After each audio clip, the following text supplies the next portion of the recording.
Polavaram MLA Chirri బాలరాజుపై తప్పుడు ఆరోపణలు చేస్తూ అసత్య వార్తలు ప్రచురించి ప్రసారం చేసిన వ్యక్తి పాదంమూర్తి నాయుడిని పోలీసులు అరెస్ట్ చేశారు.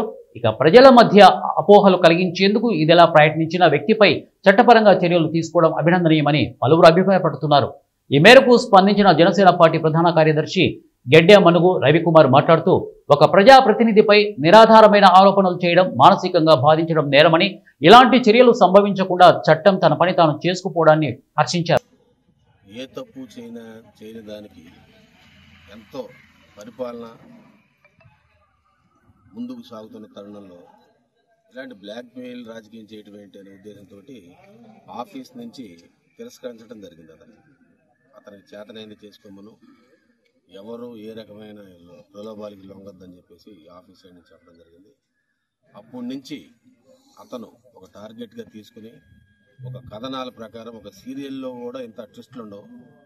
ఆ రోజు నుంచి కూడా అంచెలంచెలుగా ఇతని మీద రకరకాల అభియోగాలు ఎమ్మెల్యే గారు చేసుకుంటూ వస్తున్న రామ్మూర్తి నాయుడుపై ఆ రోజునే 7 మండలాల నాయకులు, ఎన్డీఏ నాయకులు అందరూ కలిసి పోలీస్ స్టేషన్లో కేసు పెడతాం నమోదు చేయడం జరిగింది. ఆ రోజు పాత్రికేయ మిత్రులు, ఎలక్ట్రానిక్ ఫ్రెండ్ మిత్రులందరూ కూడా సహకరించారు.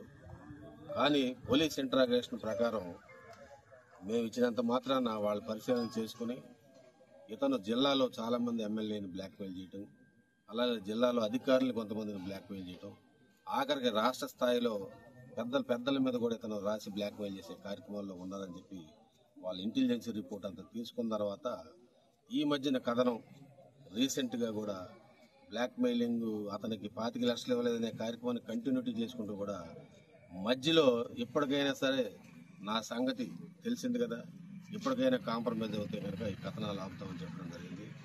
దాన్ని ఆ రికార్డింగు ఆ వ్యవస్థ అంతా కూడా